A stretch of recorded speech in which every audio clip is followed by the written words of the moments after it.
Today I will show you how to export a selection on your timeline on Final Cut Pro. And if you find this video helpful, please do not forget to like and subscribe. Now the first thing I'd like you to do is to load up the project that you want to export the selection for. Now we have this project, and in the editing table we have this clip right here. Now for the purpose of this tutorial, I'm gonna slice this clip up to two. So we have this clip and we have this clip.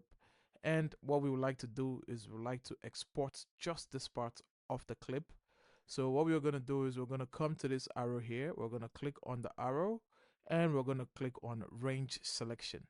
Now, once we click on range selection, what we're gonna do is we're gonna move this range. We're gonna drag it to where we feel like we wanna export. Now you're gonna see that it's gonna pass the clip if we want to do it past the clip. If we want to do it more or lesser than the clip, we're gonna do that. And obviously you can see that this adjusts the range.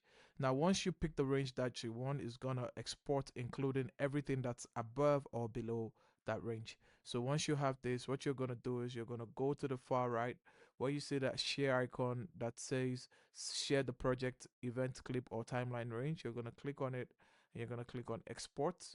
And once you click on export, you're going to set the info data, you're going to set the settings data, and you're going to set the rows accordingly.